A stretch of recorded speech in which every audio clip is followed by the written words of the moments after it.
Grande Flávio, pô, cara, tô muito feliz de ter você aqui no Calma. Eu vou te falar que eu tenho muita, mas muita coisa para te perguntar, que eu fiz uma pauta enorme pesquisando para esse podcast, para essa entrevista. Eu vi tanta coisa legal que, enfim, a gente tem um tempo limitado aqui hoje, inclusive, e eu não vou perder tempo, então, já que tempo é nosso único recurso não renovável, e já vou pular para a primeira pergunta, pode ser? Claro que sim, cara. Já manda aí ver. E eu fico curioso saber quantas coisas você já conseguiu saber pesquisando, porque eu acho que você é um cara muito low profile, né? Vamos ver o quanto que eu consigo te surpreender, então, nas suas perguntas. Boa, maravilha. É a surpresa que é o legal desse podcast. Vamos lá, cara. Eu vou começar por uma pergunta que normalmente eu faço no final das entrevistas. Então, quem até acompanha aqui vai achar esquisito.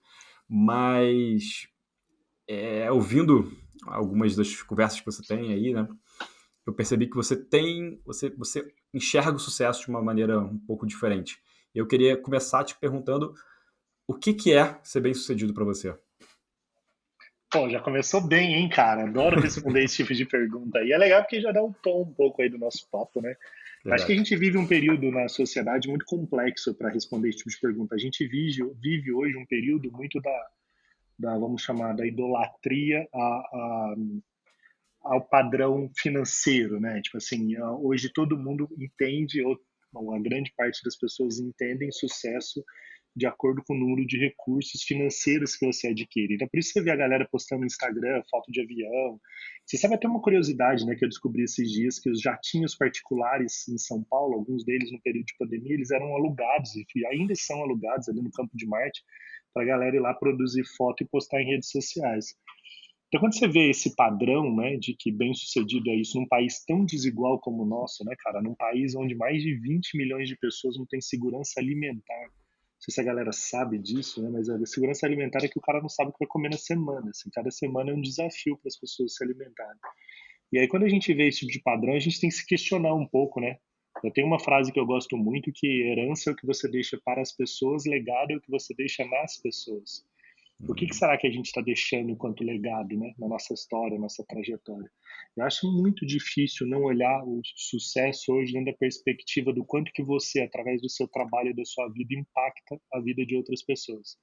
Eu acho que a gente precisa passar por uma reinversão muito profunda dessa lógica de ser bem-sucedido, ainda mais num país como o nosso. Eu não nada contra a galera que ganha dinheiro. Aliás, eu acho muito legal ganhar dinheiro. Acho que mas é mais legal quando você ganha dinheiro e você tem boas histórias para contar para os seus filhos quando você volta para casa.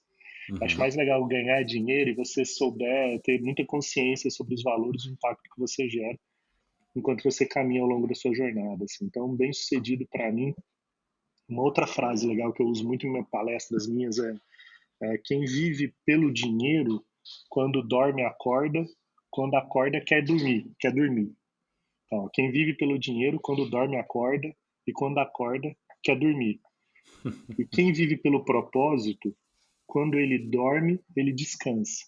E quando ele acorda, ele vive. Acho que a gente precisa de mais pessoas que vivam. A gente precisa de mais pessoas que descansam. Acho que a gente precisa de mais pessoas que se preocupam de forma profunda sobre qual é a história que vão contar sobre você o dia que você não estiver mais aqui, né? Eu tenho 4 filhos, Henrique, já falando um pouco da minha família. 4 gêmeos recém-nascidos agora, com 5 meses. 4 meninos, 4 moleques. E me preocupo demais com isso, cara. Preocupo muito as histórias que eles vão contar para os meus netos quando eu não estiver mais aqui. Assim, fico. Essa é uma visão que eu tenho, já indo começando do fim para o início. Né?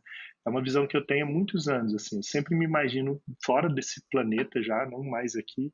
Imagino os meus filhos sentados num tapete no chão de uma sala, junto com os meus netos em volta, contando histórias sobre o vovô.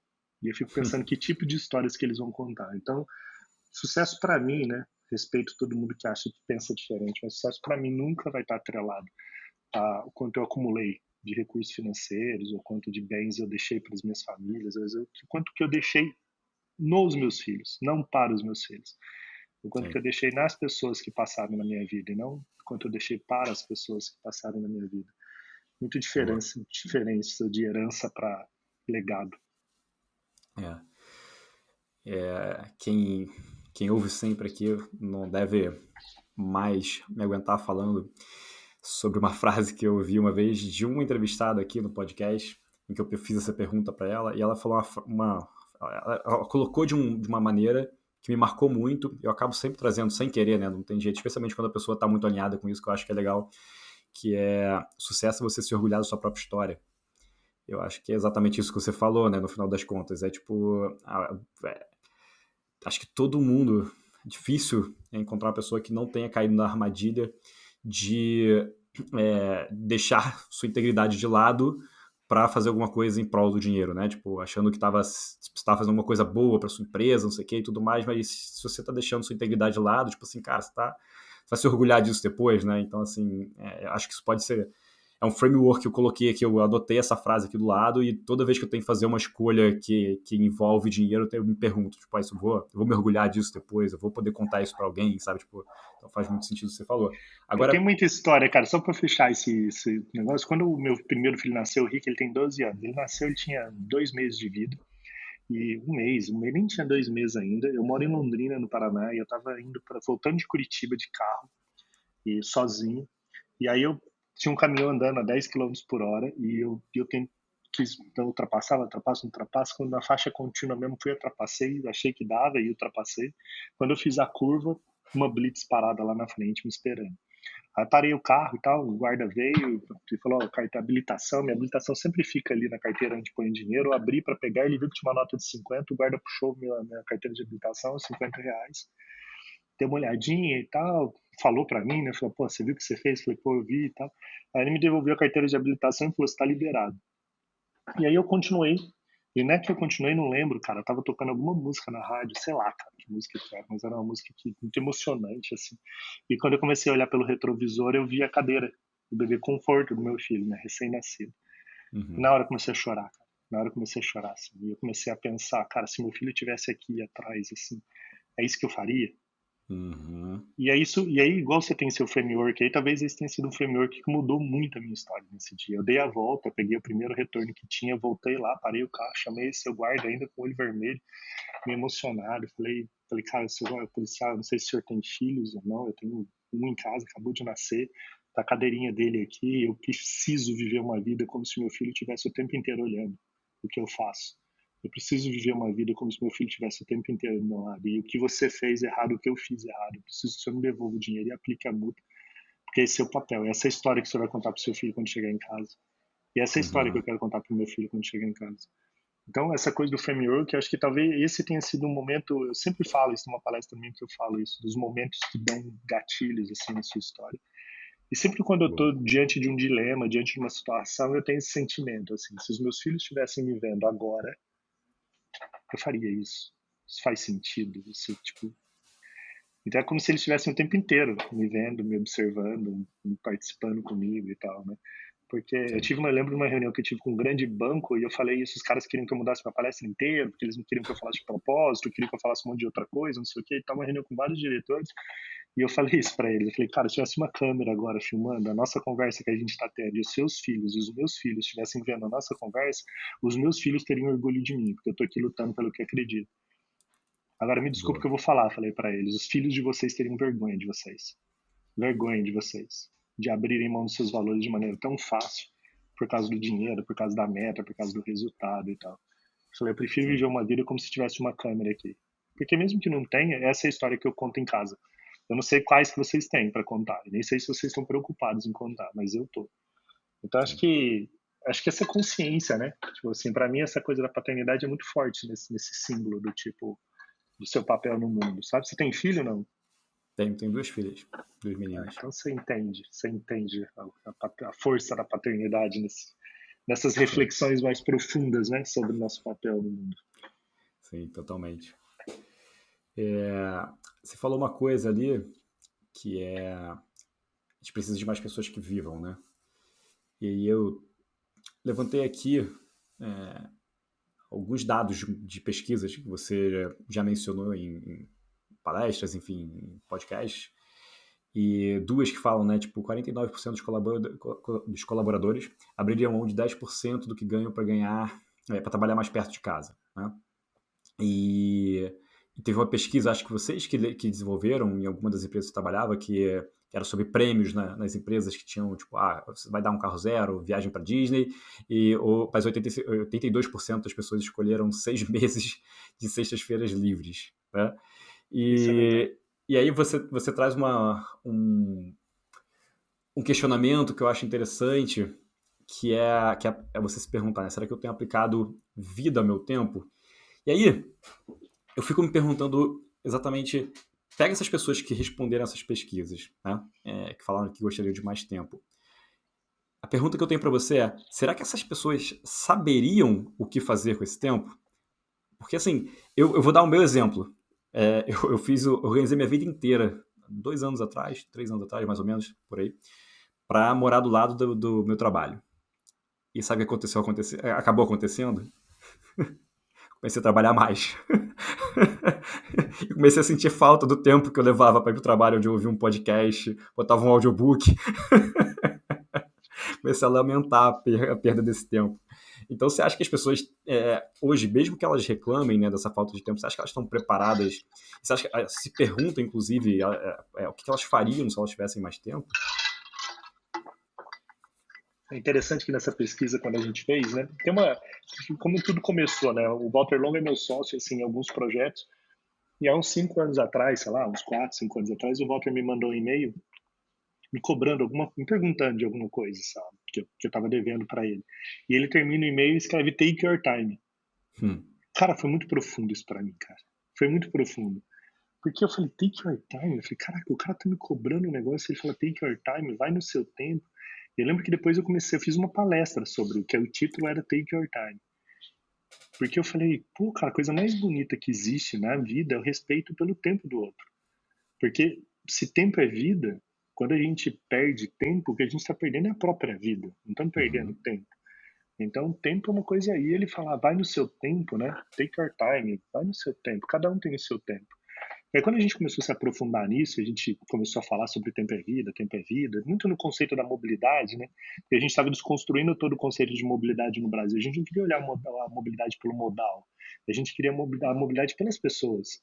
Não Uhum. importa o modal, não importa se é bicicleta, carro, metrô, não importa que você anda, cara, importa como se locomove, como que você cuida do seu tempo. Ninguém se preocupa porque está preso no trânsito por causa do trânsito, se preocupa por causa do tempo. Querer chegar mais cedo em casa, querer fazer coisas. E aí entra nesse aspecto que você falou agora.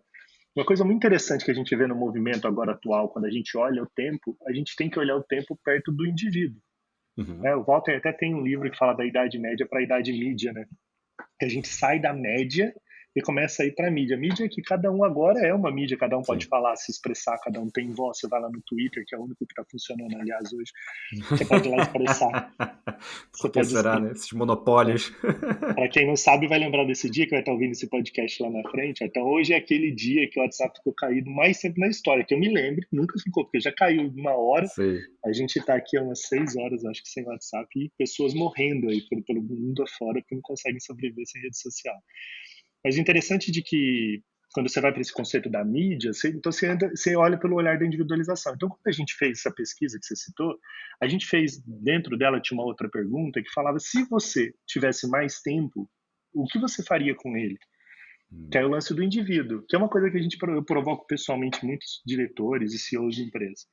Aí empatou, 4 respostas ficaram empatadas ali em primeiro lugar. E é interessante isso, porque uma parte falou, eu estudaria mais, outra parte falava, eu empreenderia, outro falou, eu faria atividade física, iria para uma academia, e outro falou, eu ficaria mais tempo com a minha família.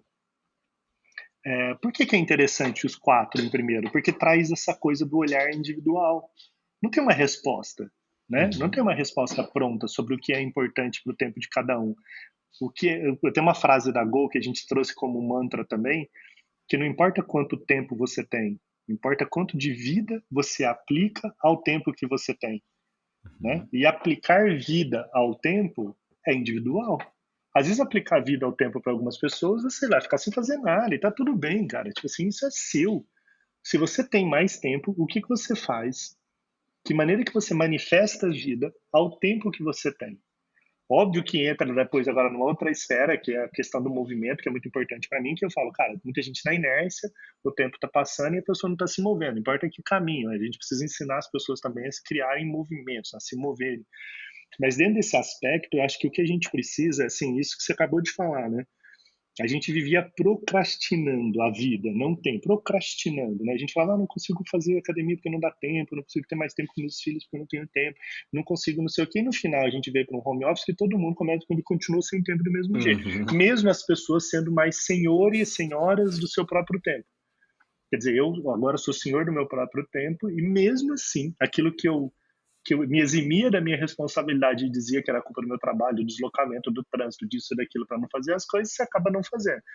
Agora, tem muita gente também que soube aproveitar melhor esse tempo. Eu sei que muita gente melhorou a qualidade de vida, conseguiu criar uma rotina nova, conseguiu aproveitar mais o tempo. Então, acho que tem um despertar individual, óbvio que a gente tem que respeitar o tempo, take your time de cada um, mas eu acho que tem uma reflexão aí, né, do quanto que a gente não se escravizou tanto nessa coisa de não sermos donos do nosso tempo, que quando a gente tem o tempo, a gente fica meio perdido sem saber o que fazer e acaba entrando no loop infinito Sim, do que nos é oferecido, no caso é o trabalho, porque esse movimento ano passado foi muito forte, você falou, muito sim. forte. Tem uma pesquisa que o Great Place to Work fez, assim, que aumentou demais a carga horária das pessoas em home office.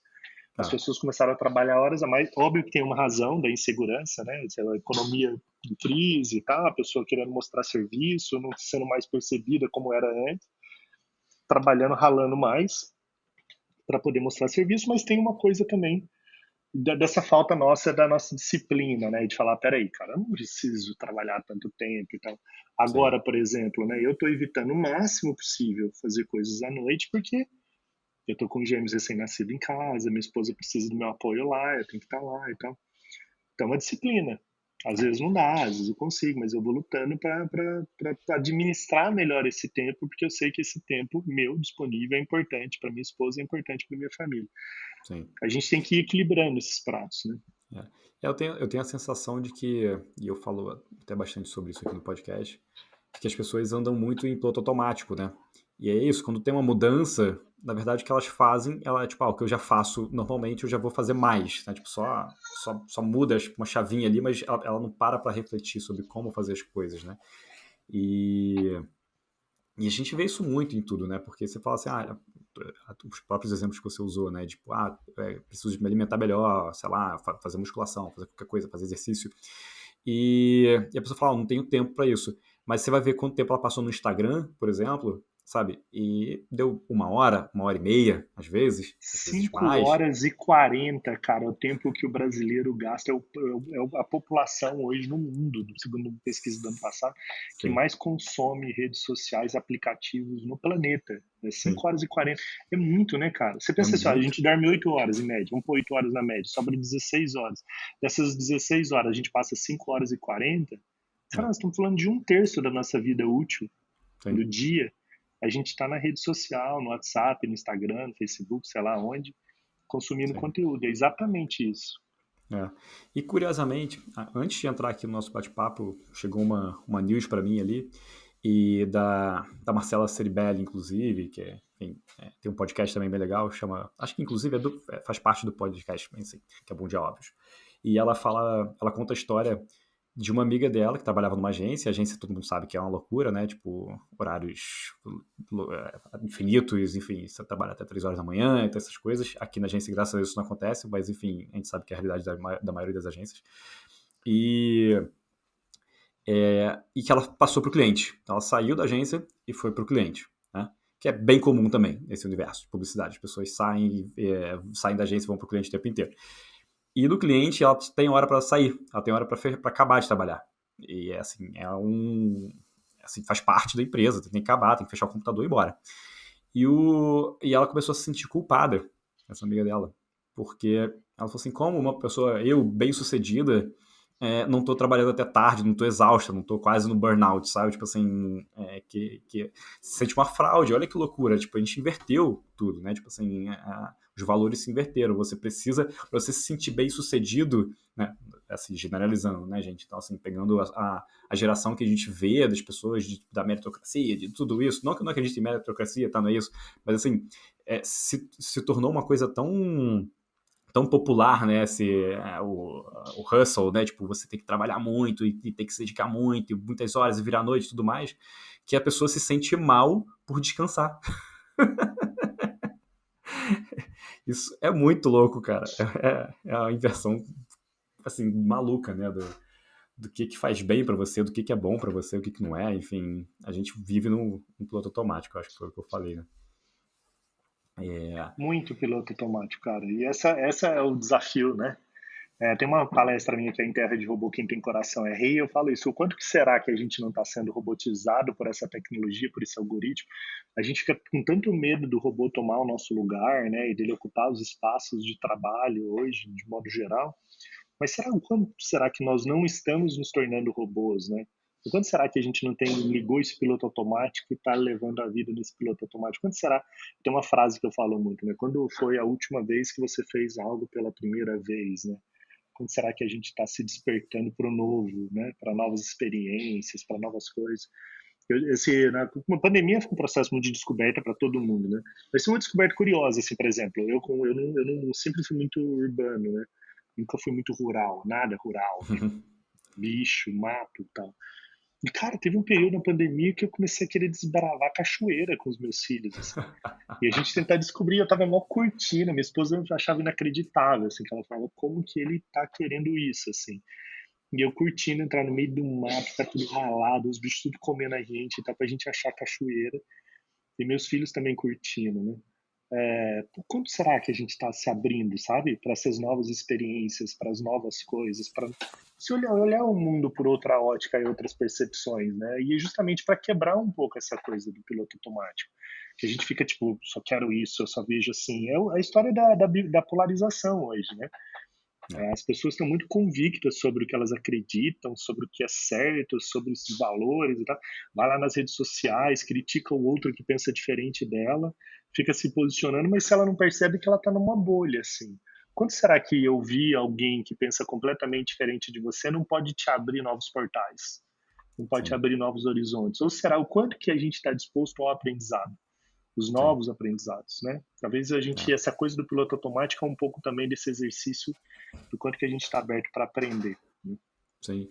Eu ouvi uma história esses dias, que eu achei bem interessante,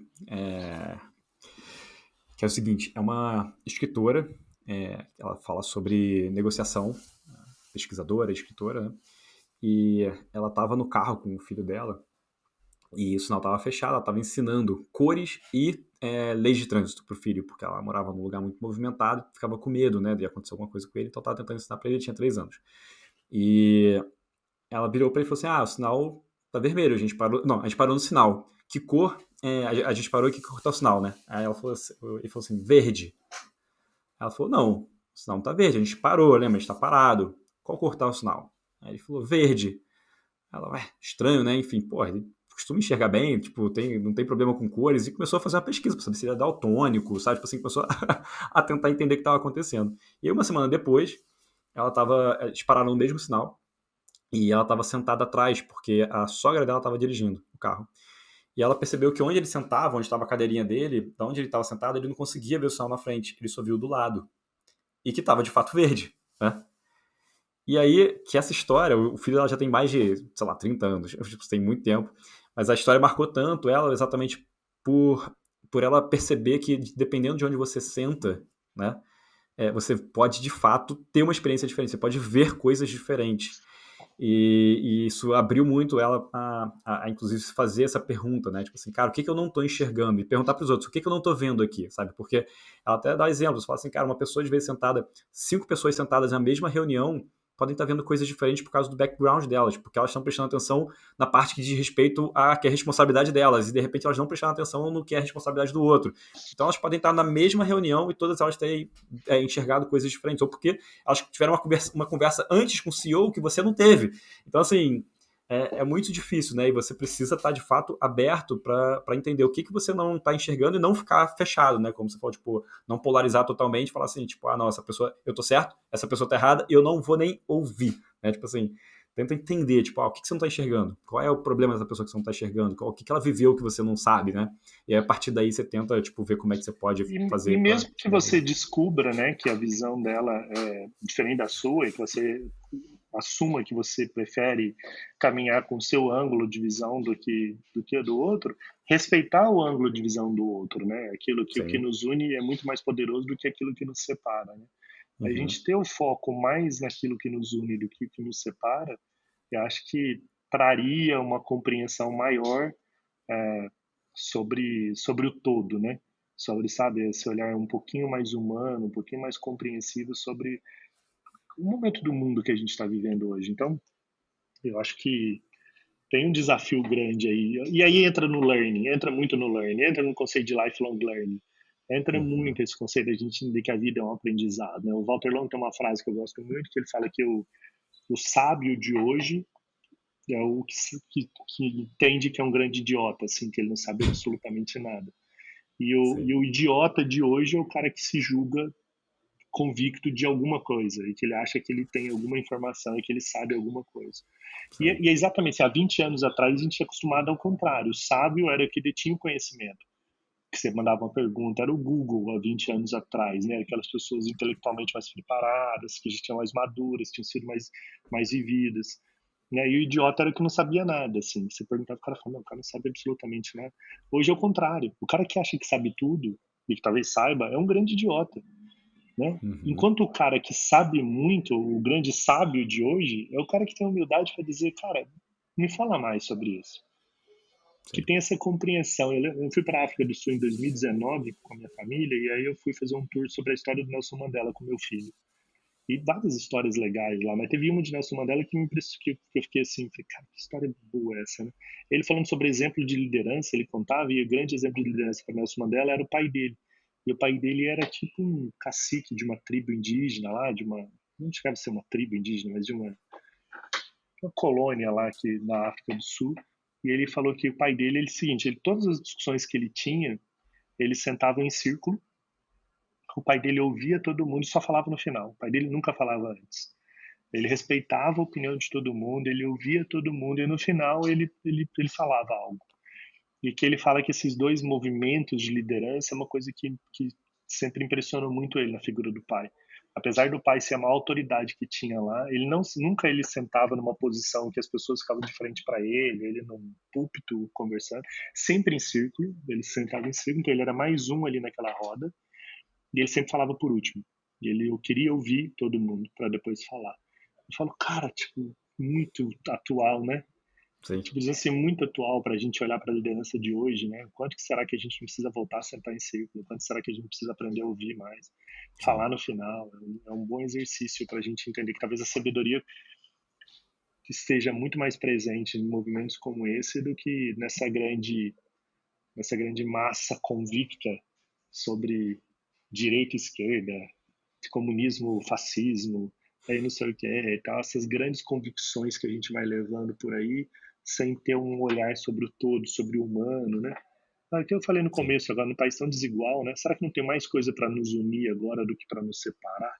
Será que não tem mais coisas para a gente fazer junto do que a gente ficar discutindo, tipo, de que lados opostos nós estamos? Acho que é tudo uma percepção, né? Óbvio, eu tenho as minhas convicções, eu tenho o meu olhar que às vezes eu me revolto dentro de mim, assim, sabe? Minha esposa insiste comigo que eu não tenho que me posicionar. E minha esposa é muito sábia nisso. Porque cada vez que eu me posiciono em relação a qualquer convicção que eu acho que eu tenho, é uma maneira que eu tô, de alguma forma, ofendendo o outro que pensa diferente de mim, né? Uhum. E aí eu não tô nessa busca concreta do tipo, o que nos une é mais forte do que o que nos separa. Não é? Tipo Sim. assim, é tão constrangedor pessoas que pensam diferentes de você e você de alguma forma se conectar com ela, né? Eu lembro que acho que sei lá quem que fez, acho que foi aquele site Quebrando Tabu, que ele fazia um encontro do Fernando Henrique lendo o que as pessoas criticavam ele lá no Twitter e ele lia todas aquelas informações, tá? E no final eu ficava pensando, cara, aquele mesmo cara que xinga ele com aquelas palavras tão odiosas é um avô igual ele, né? Ou é um pai Uhum. igual ele, ou ele é um marido igual ele, ou ele é um filho igual ele. E que, cara, esses caras em muitas situações são muito parecidos e semelhantes. É Sim. Corinthians e Palmeiras, né? Você, tipo, tem dois opostos, mas os caras são tem muito mais coisa em comum. Às vezes você tem um cara lá que passou por uma dificuldade enorme na vida, o outro também, quando os caras falam, meu, esquece o clube aí, vai. Vamos pensar naquilo que nos conecta, né? Esse Sim, deveria ser um caminho aí das grandes discussões que a gente devia ter na humanidade. sim, com certeza. Sensacional, cara. É, vou dar uma virada aqui meio brusca, mas para te fazer uma pergunta. Na verdade, vou pedir para você contar uma história.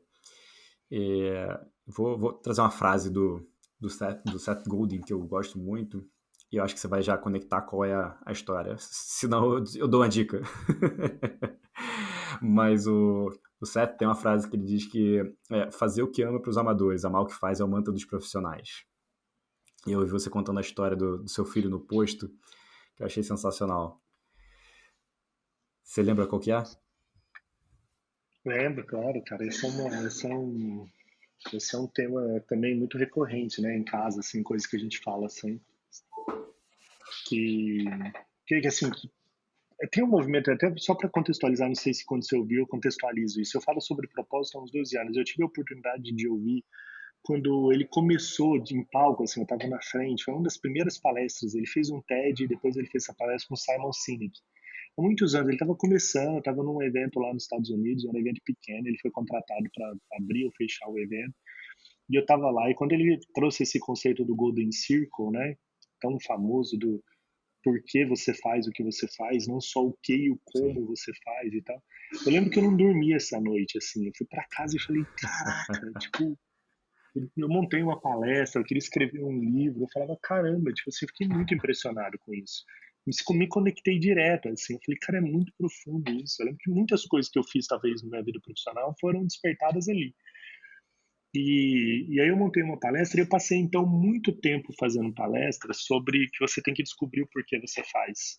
Uhum. E sabe, uma vez eu fui fazer uma palestra numa empresa, uns bons anos atrás, e eu tinha uma palestra maravilhosa, para mim era maravilhosa, sobre propósito. E tinha muito esse tema do porquê, mas eu envelopei ela e eu falava, você tem que fazer o que você ama, não sei o que e tal. E era uma empresa, talvez uma das piores empresas para trabalhar no planeta Terra, essa empresa, deve ser. Eu lembro que quando eu entrei lá no lugar, a atmosfera já era pesada, assim. Tinha um salão gigante, sei lá, tinha umas 300, 400 pessoas lá dentro. Eu entrei, parecia um velório. Tipo assim, eu tô no velório, tinha uma palestra de encerramento de um congresso dos caras. E eu fui lá, né, tipo assim, sentindo até um peso, assim, quase que um negócio meio espiritual mesmo, assim. Aí subi, fiz a palestra, falei, cara, vou botar meu coração aqui, aquele clima e tal, a mesma palestra. Depois, quando eu fiz a palestra, cara, eu fui embora e, tipo, todo mundo ficou, sabe, tipo, algumas pessoas choraram e tal. E normalmente, quando eu fazia uma palestra, você sempre vem gente, né, contar uma história e tal. Ali não, cara, todo mundo ficou ali. Eu entrei com o clima do velório e saí no clima do velório. E aí eu falei, caraca, tem alguma coisa errada. E aí depois conversando com uma amiga que trabalhava lá, ela falou, meu, sabe que eu adoro você. Ela falou, mas você acabou com as pessoas aí. Aí eu falei, mas por quê? Ela, tipo, entreguei meu coração, né? Tipo, e eu entrego mesmo, cara. Aí eu falei, mas por quê? Ela falou assim, porque você disse que as pessoas tinham que fazer o que elas amavam e tal, e todo mundo odeia que tá ali, cara. E as pessoas precisam trabalhar, e as pessoas faziam o que ali, cara? Você tá louco? Tipo assim, tipo, tô com medo de alguém se matar depois dessa palestra, assim, porque não tem solução mais na vida. E eu falei, caraca, meu Deus. E foi ali começou um pouco esse meu clique, assim. Então, só contextualizando, essa coisa de provocar as pessoas a fazerem o que elas amavam, né? Baseado nesse conceito de Simon Sinek que eu co-criei junto com ele e elaborei uma tese minha sobre propósito, eu levei muito tempo. Então, nesse processo começou uma desconstrução minha, assim. Cara, mas peraí, o que que é viver pelo propósito, né? O que que é de fato? E aí foi esse lance da história que eu já estava nesse processo de tentar melhorar minha compreensão sobre isso. É engraçado da sincronicidade da vida. Eu falei sobre isso, sei lá, uns 3 anos atrás, acho que foi essa experiência que eu tive com meu filho. Hoje eu vejo muitas frases relacionadas a isso. Acho que não, óbvio que não, a autoralidade não é minha, tem muito com a sincronicidade da vida. Outras pessoas devem ter dito coisas iguais ou semelhantes. Talvez eu possa até ter ouvido isso em algum lugar, mas ela fez sentido para mim ali. E depois eu fico com aquele sentimento da autoralidade, né? Como eu não lembro de ter ouvido nada, quando eu ouço qualquer coisa falando sobre isso, eu falo, cara, me copiaram, ouviram isso de mim de algum lugar.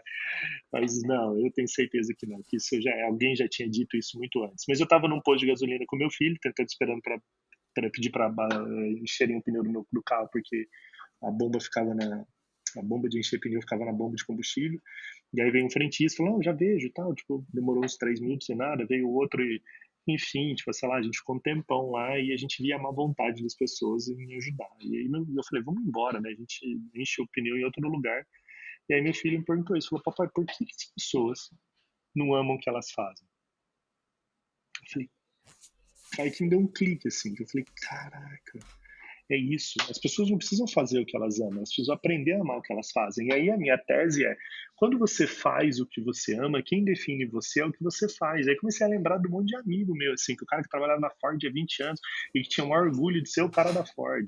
Uhum. Saiu da Ford, a Ford mandou o cara embora, ele não é mais o cara da Ford. A identidade dele estava naquilo que ele fazia, não quem ele era. E Sim. quando ele deixava de fazer aquilo que ele fazia, que ele pseudamente amava, porque era o que ele fazia, ele e aí eu comecei a falar, cara, então se você fica buscando fazer o que você ama, quem define você é o que você faz. Agora, quando você aprende a amar o que você faz, independente do que você faz, o que define você é quem você é. E Sim. aí eu conto sempre a história de um amigo meu, Rafa, que era um garçom que trabalhava comigo, sei lá, mesma idade que eu mais ou menos, trabalhou com 19, 20 anos num restaurante, e Rafa era o melhor garçom que existia. Rafa era o melhor garçom que existia. Era o cara humano que perguntava que não existe no mundo, assim, é raro, quando você encontra você fica constrangido. Você quer dar uma gorjeta de, sei lá, de R$ 50 pro cara. Rafa era esse cara que te lembrava de tudo que você tinha pedido, que ia lá te chamar pelo nome, que era carinhoso, amoroso, perguntava da sua vida, da sua família, se você estava bem. Era um cara fora de série.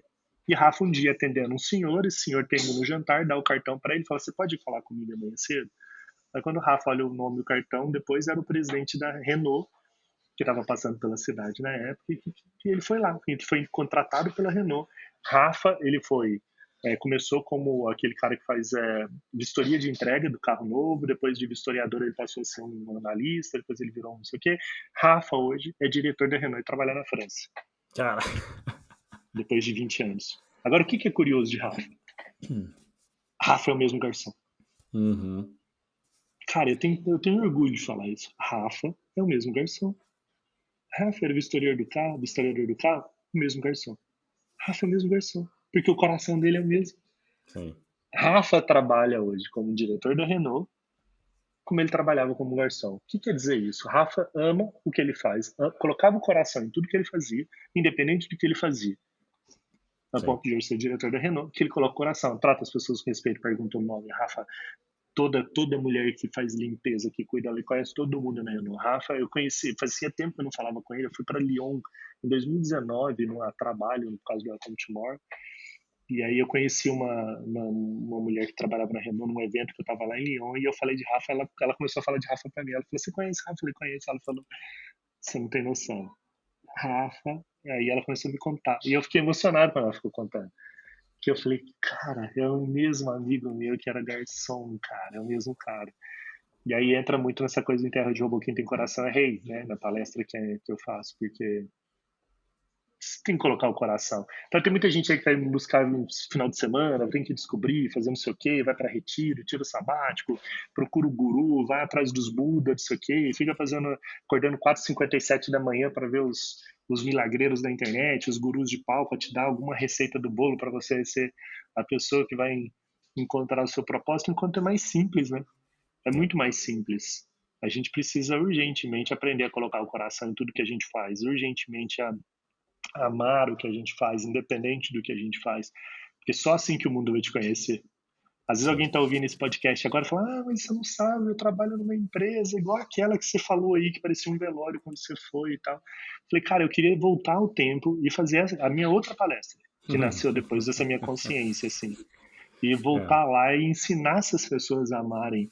Eu tenho certeza que essas pessoas iam mudar o clima daquela empresa, porque elas se subjugaram aquilo, elas deixaram que a empresa definisse a identidade delas. Sim. Elas estão nessa busca de tipo assim, nossa, um dia tem que aparecer algum lugar para eu sair daqui porque eu não aguento, eu preciso fazer o que eu amo, fazer o que eu amo, que ela está se esquecendo de mostrar quem ela é ali, Sim. né? Então aceitou essa condição e a gente precisa muito buscar isso. Boa. Eu concordo bastante, assim. Eu tenho recomendado, inclusive, muito um livro que podia ter sido escrito por você, que chama So Good They Can Ignore You, que é do Cal Newport, que é um cara que eu gosto bastante, e que exatamente, tipo, o título do livro, inclusive, é esse, tipo assim, se torne tão bom, tão foda, que as pessoas não vão conseguir te ignorar, sabe? Tipo, e que é uma frase do Steve Martin, que aprendeu, ficou, sei lá, 10 anos no limbo, fazendo stand-up, testando um método dele lá, que não dava certo, não dava certo, mas ele se tornou tão bom naquilo que ele ficou foda e as pessoas não conseguiram ignorar.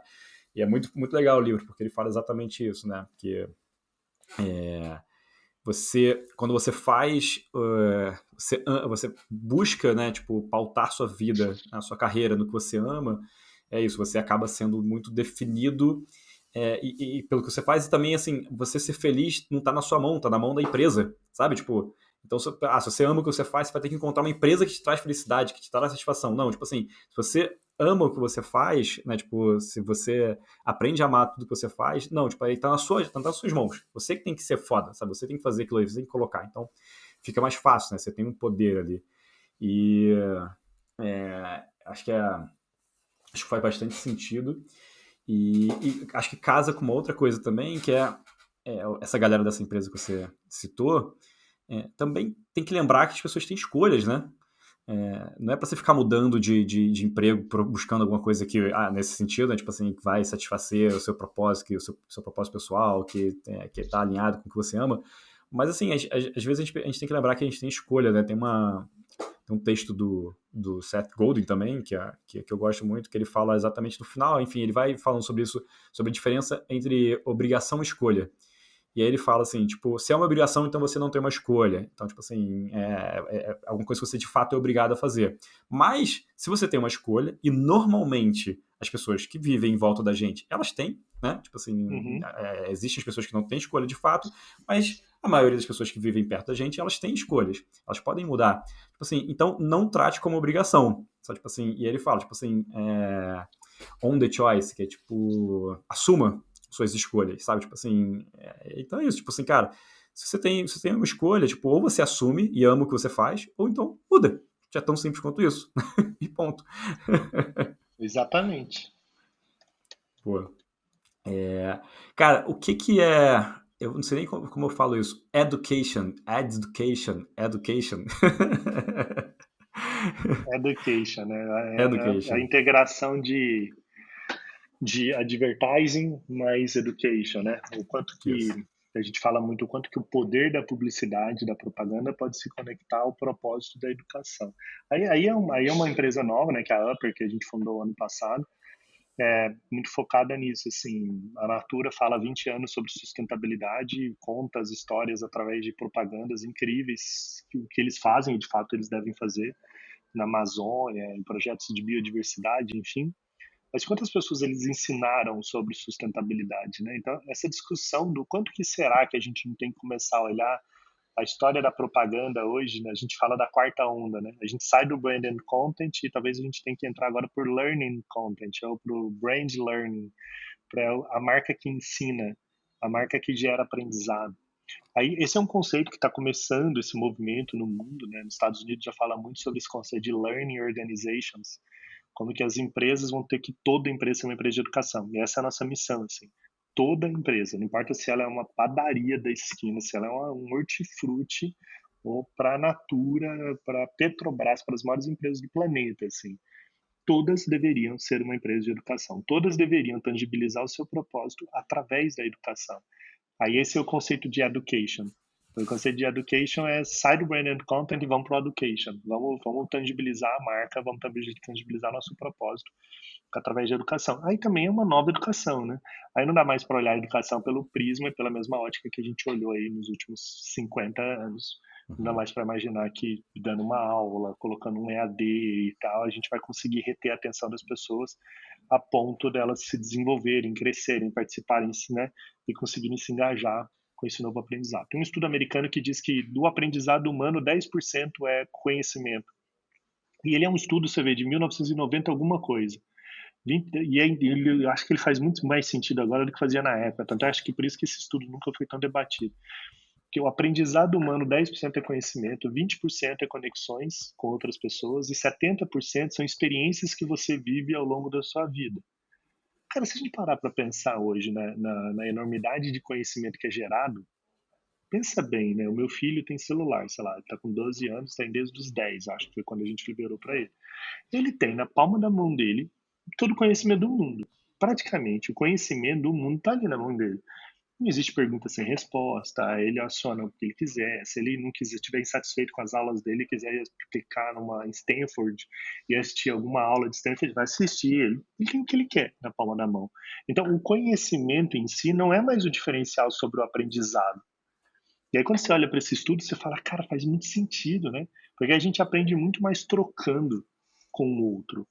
E a gente aprende vivendo nossas próprias experiências. Eu sempre gosto de contar a história dos meus filhos. Meu filho, eu estou tentando que ele monte algum negócio, provocando ele, assim, dando incentivo e tal. E eu queria que ele montasse um dropshipping. Falei, vamos escolher um produto, a gente monta um marketplace de dropshipping, a gente faz parceria com alguma fábrica que você vende e tal.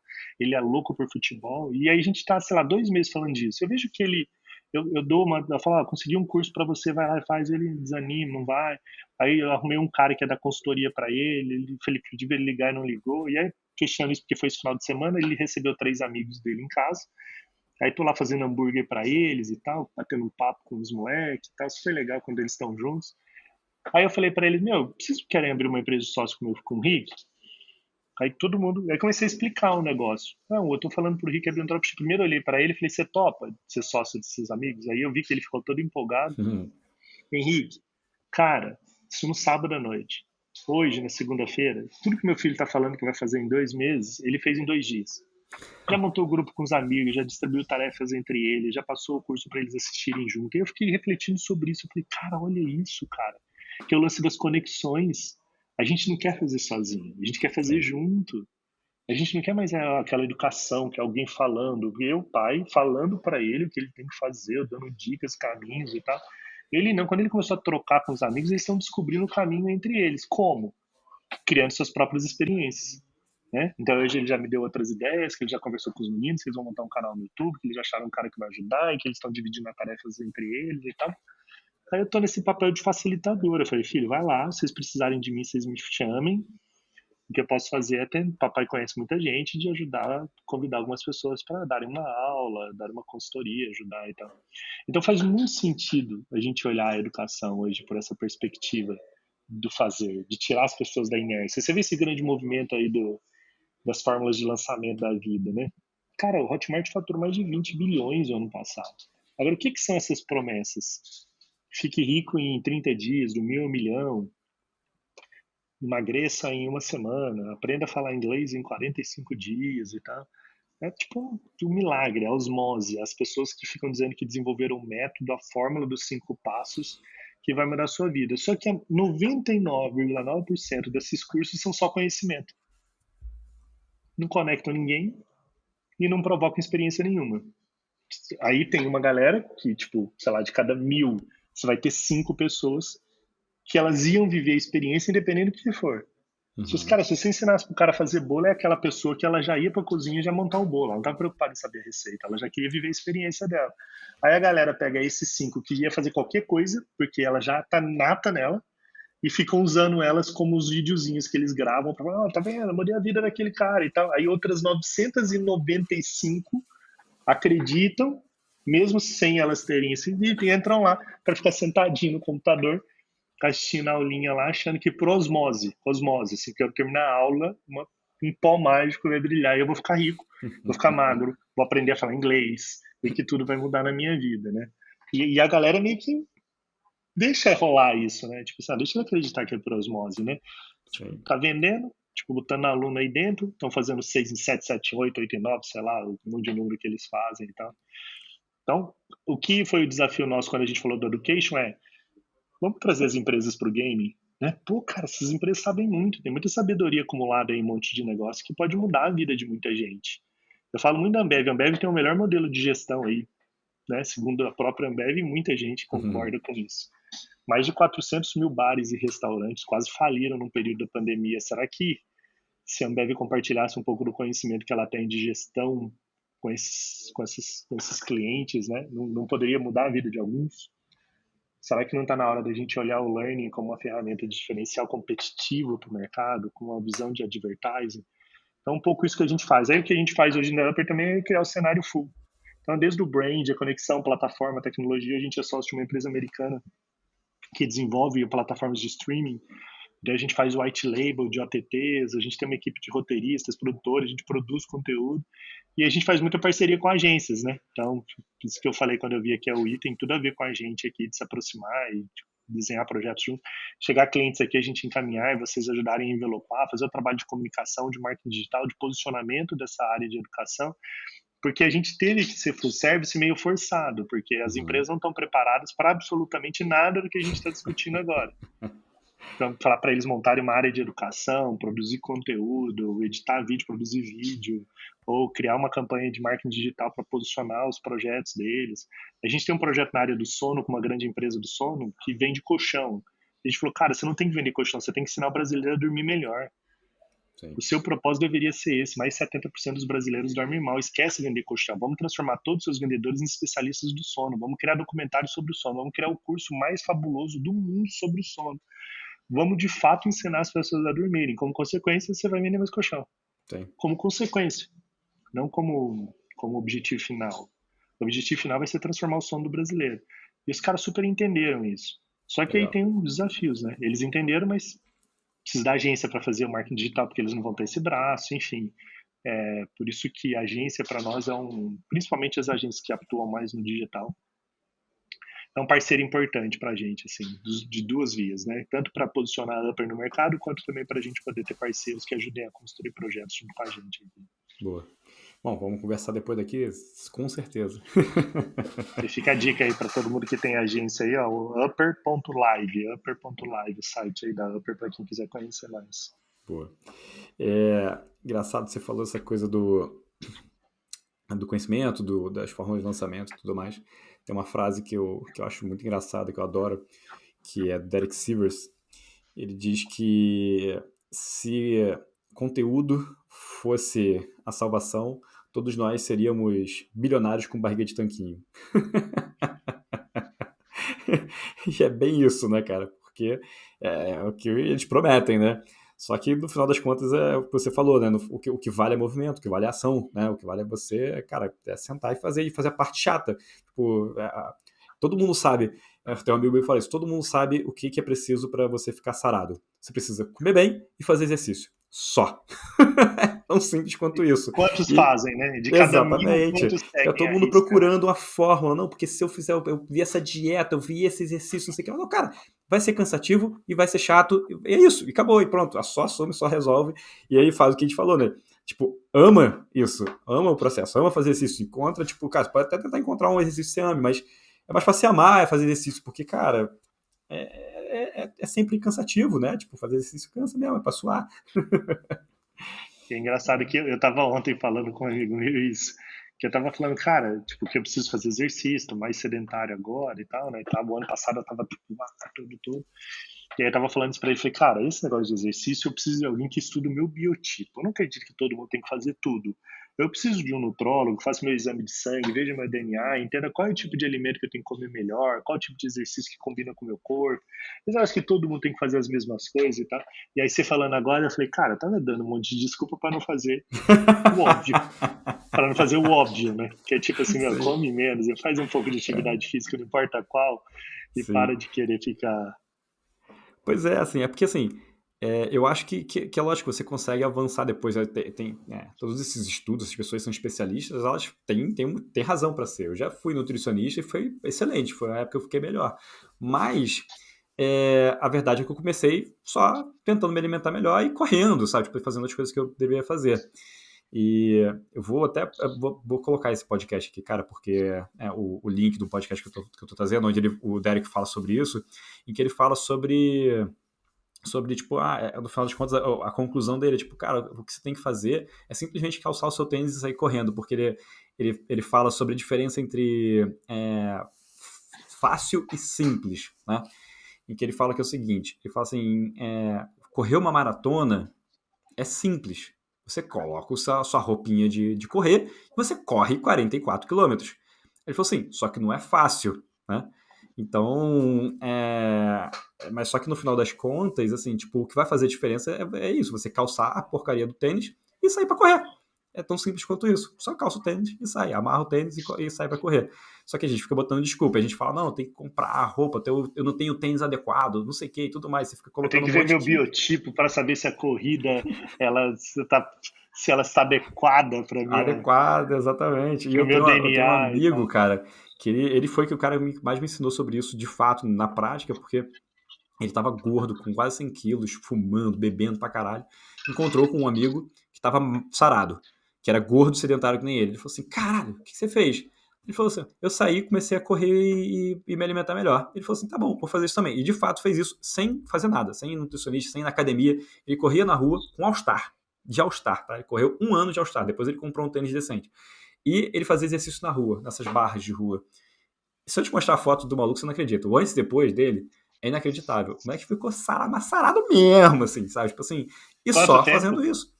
Cara, foi 1 ano e pouquinho que ele levou pra Aí, ficar daquele um ano, jeito, né? tá? Mas, cara, é impressionante. Você vê a foto do cara, você não acredita. Você vê a foto do antes, então, você não acredita, você acredita menos ainda. E foi isso. E durante muito tempo eu ficava assim, eu comecei a fazer com ele, fazer exercício com ele. E às vezes eu falava assim, pô, eu tô sentindo falta às vezes de ir pra academia, não sei o que. Ele falou assim, Henrique, faz, só faz, para de reclamar e faz, sabe? Tipo assim, quer ir pra academia? Vai, mas só vai, não vem falar comigo que você precisa aí, que você tá pensando aí. Só vai, sabe? Tipo assim, vai lá e assim, se não estiver funcionando, faz outra coisa, só para de reclamar e vai fazer essa porra. Flávio, deixa eu fazer 2 perguntinhas aqui pra gente encerrar, cara.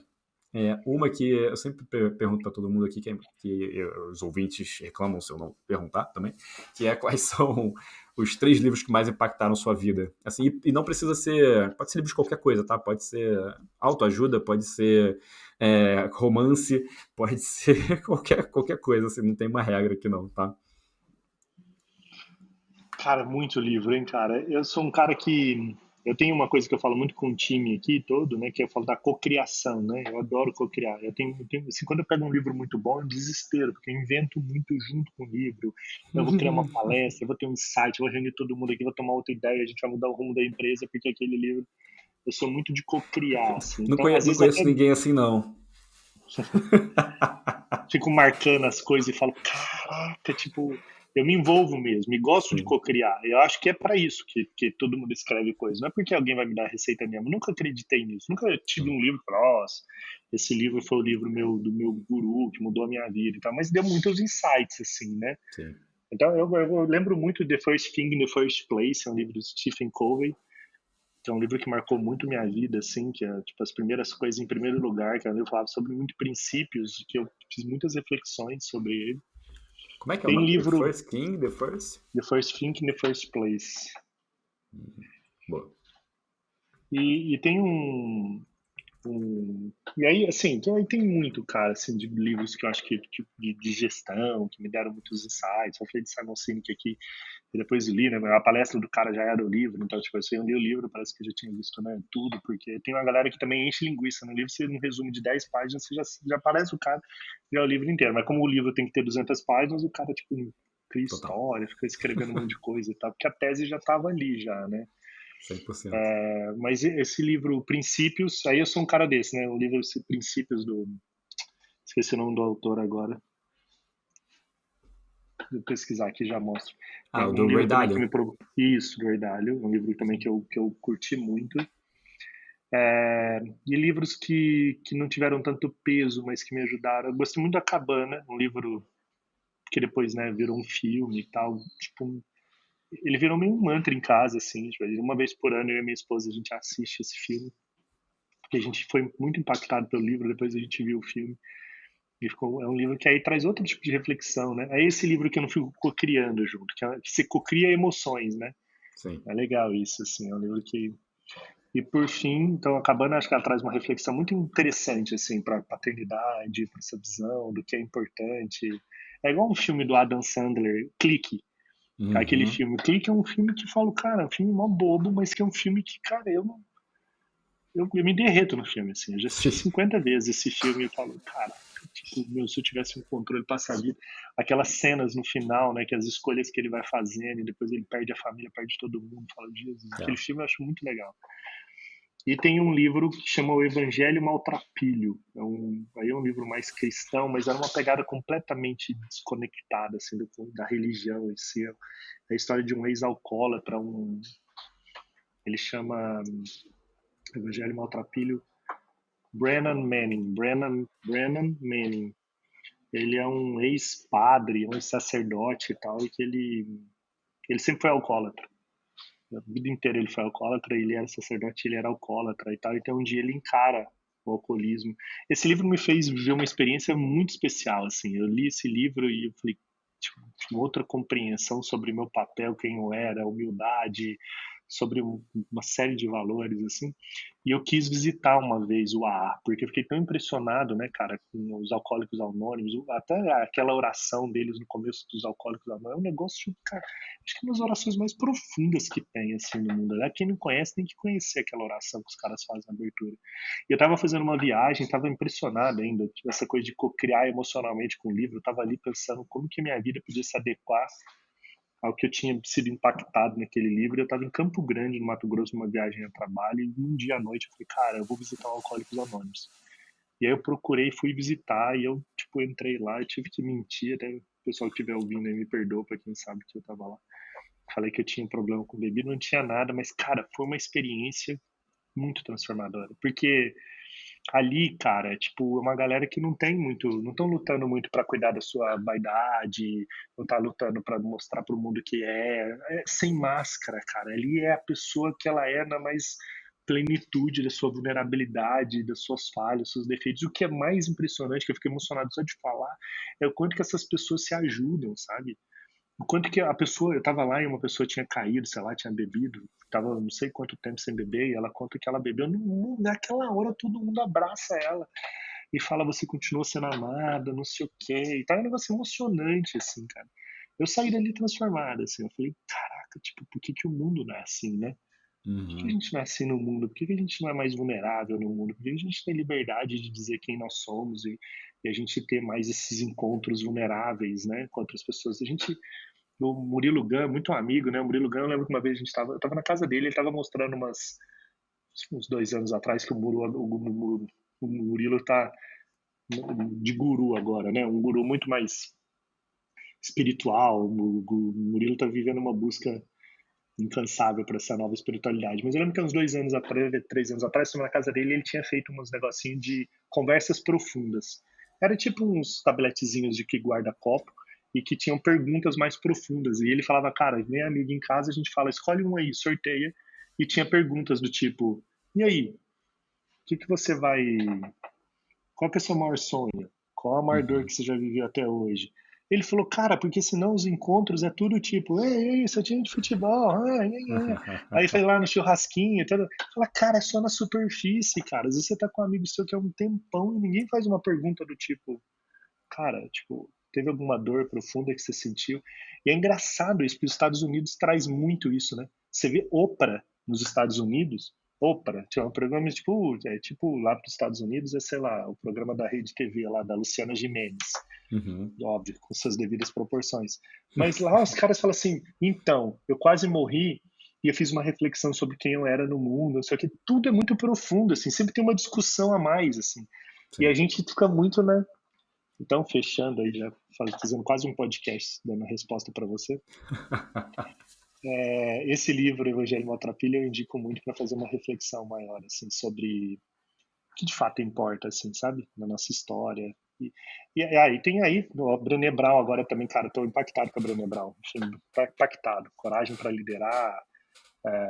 Ó, tem uma história muito profunda. Esse papo da vulnerabilidade, eu sou muito amigo do Renan e do Dante Renan Ranucci e Dante Freitas, a gente fala muito sobre isso, assim. A gente fala sobre vulnerabilidade e amor. Às vezes a gente marca um papo assim a cada 15 dias, 20 dias, a gente fica 1 hora e meia falando só sobre isso, vulnerabilidade e amor. Tipo, vamos falar sobre isso e a gente fica. E é muito Boa. legal, assim, porque a gente se conecta e a gente fica falando, cara, tipo, a gente precisa de mais amigos, assim, né? De ter Sim, mais essa liberdade para ter essas conversas mais vulneráveis. sim, totalmente. E as mais profundas também, eu acho que é muito importante.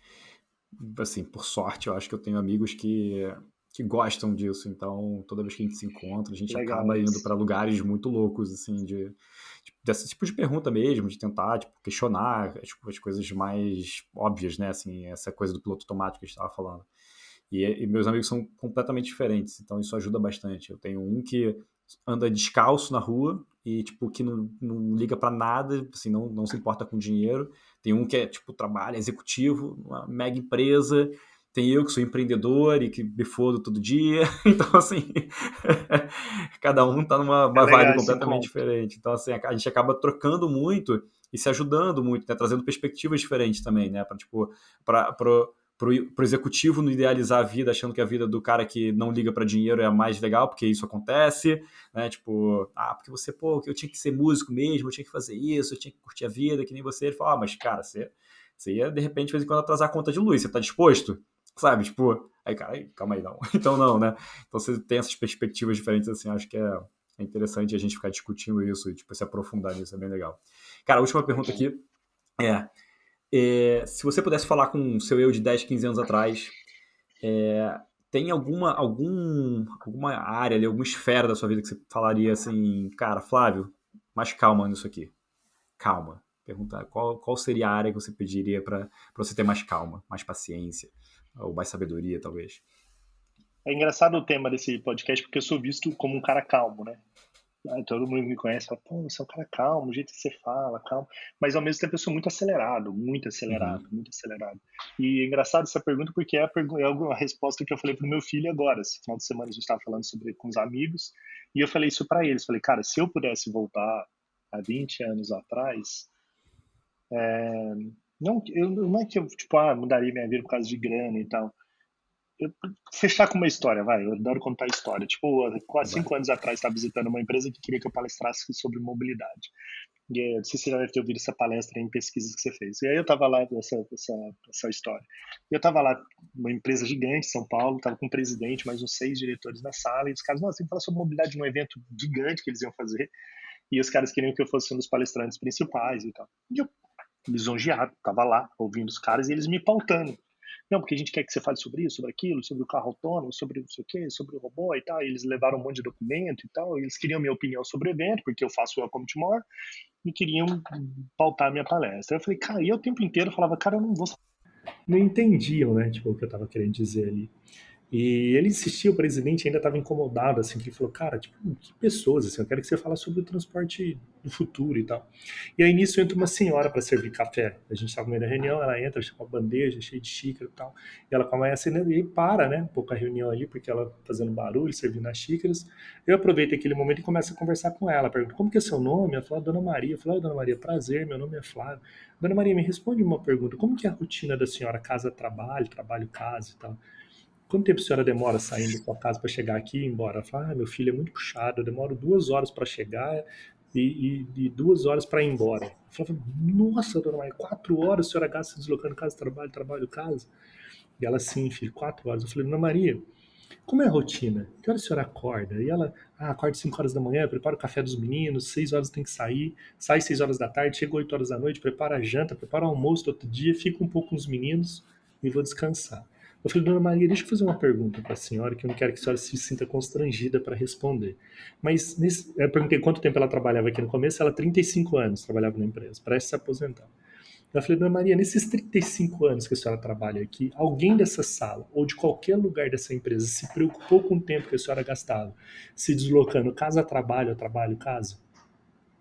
Eu tive que perguntar 3 vezes porque ela não respondia. Na terceira vez, o presidente da empresa bateu na mesa porque ele queria ouvir a resposta. Falou, fala, dona Maria! Aí a dona Maria só balançou a cabeça, negativamente, né? E aí nessa hora eu fui e dei um abraço apertado na Dona Maria. Dona Maria saiu, eu volto para aquela sala e falo para ele, deixa eu falar um negócio para vocês. Para mim não há legitimidade nenhuma em vocês fazerem evento de mobilidade quando vocês não aprenderem a cuidar da Dona Maria.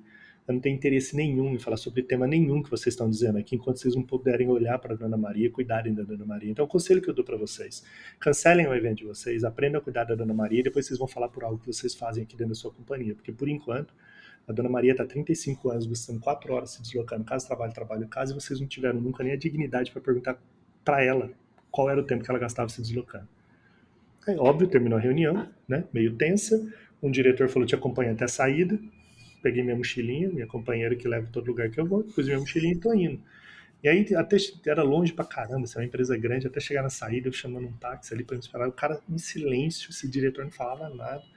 Aí chegou na porta, na saída, assim, ele olha pra mim e fala: posso te dar um abraço? Aí ele vem me dar um abraço e fala no meu ouvido: eu também sou a Dona Maria. E, cara, Dona Maria virou um mantra, assim. Tipo, eu queria escrever um artigo, somos todos Dona Maria. Eu lembro que eu fui fazer uma palestra na Ambev um dia e eu disse que eu tenho muito mais, pra mim, Dona Maria é muito mais importante que Jorge Paulo Lema, do que muita gente. E por que eu tô contando essa história? Porque com essa pergunta que você me fez, eu acho que por mais romântico que pareça, assim, eu acho que eu queria ter prestado mais atenção nas Donas Marias ao longo da minha história, assim. Eu queria ter visto mais o seu João, o seu Joaquim, eu queria ter valorizado mais as histórias de pessoas que realmente me ensinam muito mais ao longo da minha caminhada do que esses gurus, do que esses caras que escreveram aí, os bilionários da vida, assim. Eu queria ter sido mais jovem, um cara que tivesse prestado mais atenção nas Donas Marias. Eu acho que isso teria mudado muita coisa para mim.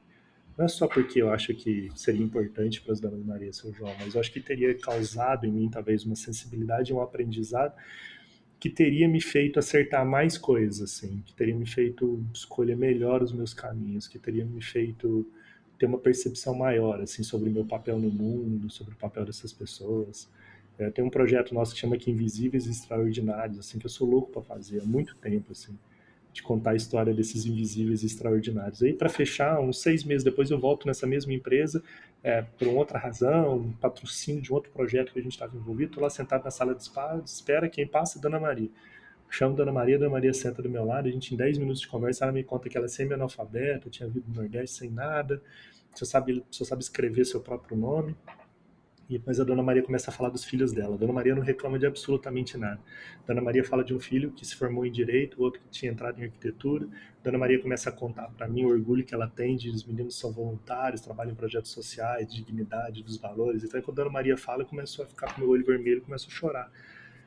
Porque tudo que eu quero ser para os meus filhos é que a Dona Maria foi. Porque a Dona Maria abriu mão de exatamente tudo que ela tinha. Tudo que ela tinha. A Dona Maria nunca ligou por ficar 4 horas. Eu liguei por ela, porque ela gastava Uhum. 4 horas se deslocando. A Dona Maria, na verdade, ela tinha orgulho pelos filhos que ela formou e pelos filhos que ela gerou no mundo. Então nunca vai ter um livro escrito sobre a Dona Maria, nunca vai ter um filme sobre a Dona Maria, nunca vai ter. A Dona Maria nunca vai ser pauta de nada. A não ser eu falando da Dona Maria. Mas a Dona Maria pode ter gerado 2 filhos para o mundo que podem fazer muita diferença, né? Na história. Sim. Não sei, quem sabe. Né? E quantas Donas Marias a gente não teve ao longo da nossa história, né? Que acreditou em nós quando a gente nem nós mesmos acreditávamos, né? Quantas pessoas simples e humildes que não apostaram em nós, né? Quantas pessoas que não olharam a gente com atenção. Então, eu acho que eu teria, respondendo e fechando essa pergunta, eu teria olhado mais as Donas Marias. Boa. Acho que é um ótimo lugar para a gente fechar.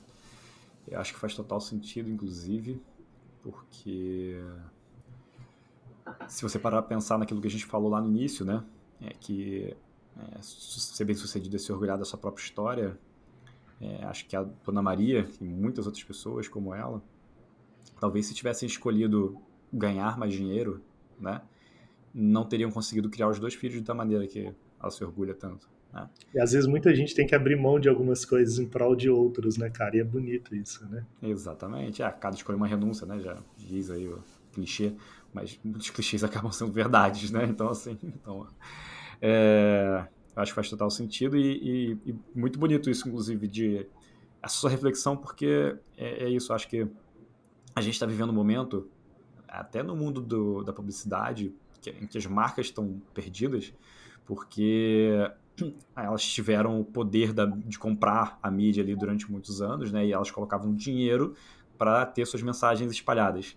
E agora, no momento em que creators, internet, tudo isso surgiu e tipo mostrou que elas estão perdendo poder para pessoas que estão surgindo do nada, assim, que nunca existiam, e elas investindo, sei lá, em mídia já há 100 anos, 50 anos, 30 anos que seja, e perdendo força para essas pessoas, o que fica muito claro é que que, assim, esse discurso, essa postura top-down, né, onde, tipo, um monte de gente numa salinha decide o que vai ser a próxima coisa, a próxima mudança cultural, já não funciona mais tão bem, né? E vai cada dia funcionar menos.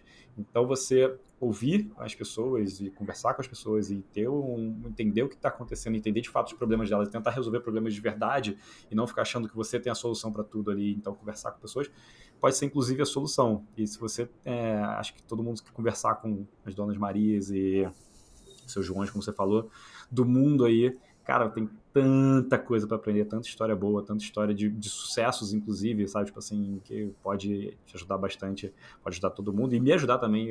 Faço aqui minha culpa, porque eu também pratico pouco isso, mas toda vez que eu faço, de fato, é um período, um momento de descoberta ali, né? Tipo, de muito aprendizado.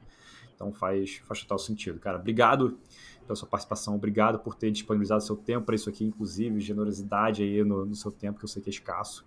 E, cara, foi um prazerzaço, aprendi bastante. Obrigadão, cara. Prazer foi meu, Henrique. Obrigado a você, obrigado a todo mundo aí que gastou vida, né, ouvindo esse podcast aí, todo mundo que ficou até o final. Agradecer demais aí a participação de todos e estou sempre à disposição, tá? Vamos ver se a gente faz mais coisas juntos, tá? Fechado.